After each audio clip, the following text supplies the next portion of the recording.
राजगृह में एक दासी रहती थी जिसका नाम था पूर्णा। राजगृह एक जगह का नाम था। पूरे दिन के काम के बाद पूर्णा रात्रि में धान कूट रही थी। रात्रि में धान कूटने के पीछे का कारण था कि पूर्णा अपने प्रेमी की प्रतीक्षा कर रही थी। जो व्यक्ति पूरे दिन मेहनत का कार्य करता है उसे रात को नींद जल्दी आती है, परंतु पूर्णा नहीं चाहती थी कि उसे जल्दी नींद आ जाए, क्योंकि उसे अपने प्रेमी से मिलना था। इसलिए वह चावल कूट रही थी। गर्मियों का समय था। पूर्णा पसीने में लथपथ थी। पूर्णा बार बार बड़ी आशा के साथ द्वार पर जाती और देखती कि उसका प्रेमी आया या नहीं। पूर्णा थकी हुई भी थी और कामातुर भी थी, परंतु उसे दूर दूर तक अपना प्रेमी आता नहीं दिख रहा था। इस वजह से वह निराश भी थी। उसकी आंखों में नींद भरी हुई थी, लेकिन वह सो इसलिए नहीं रही थी कि यदि वह सो गई तो उसका प्रेमी द्वार पर आएगा और उसे सोते देख वापस चला जाएगा। पूर्णा द्वार पर खड़ी थी, प्रेमी की राह देख रही थी। दूर दूर तक कोई नहीं दिख रहा था। तभी उसने देखा कि पास के ही आम्र कुंज में, जहां बुद्ध का निवास था, जहां बुद्ध अपने भिक्षुओं के साथ ठहरे हुए थे, पूर्णा देखती है कि वहां एक अजीब सी हलचल है।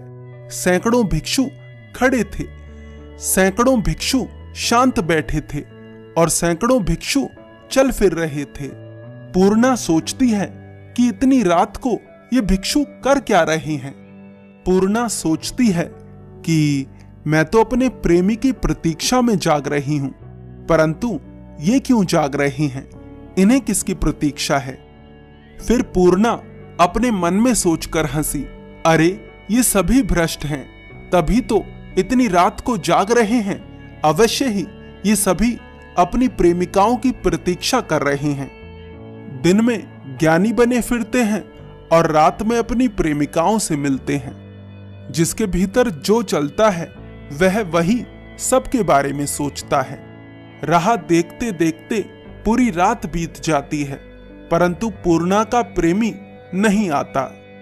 अगले दिन आश्चर्य की बात यह होती है कि बुद्ध उस स्त्री के घर भिक्षाटन के लिए आ जाते हैं।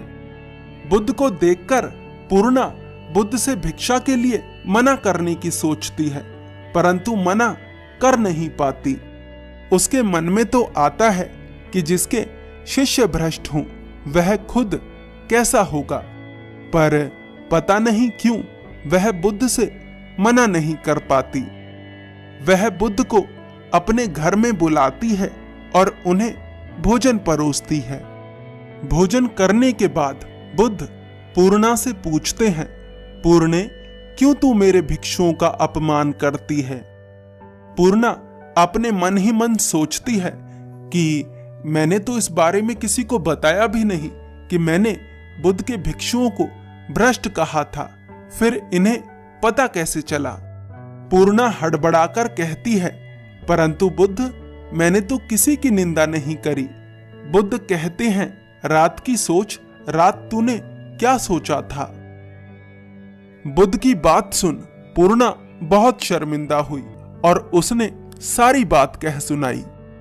बुद्ध ने कहा, पूर्णा, तू अपने दुख के कारण नहीं सो पा रही थी और मेरे भिक्षु अपने आनंद के कारण जागे हुए थे। जागरण और जागरण में भेद है।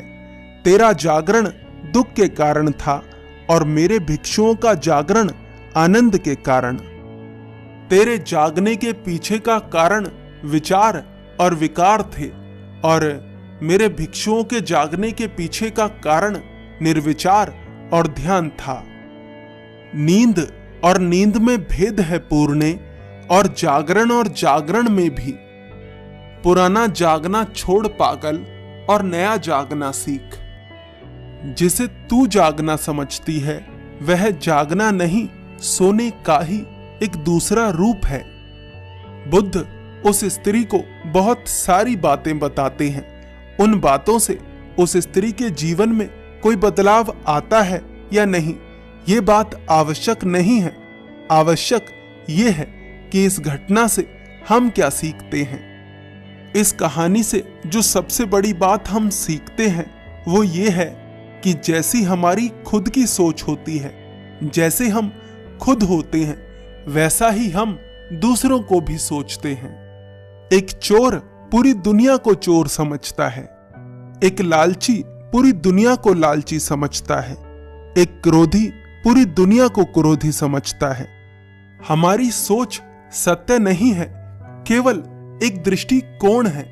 जो ऐसा जान लेता है वह सत्य की तरफ पहला कदम रख देता है। उस स्त्री ने तो कभी सोचा भी नहीं था कि अर्धरात्रि में जागने के पीछे काम वासना से भी अलग कोई कारण हो सकता है।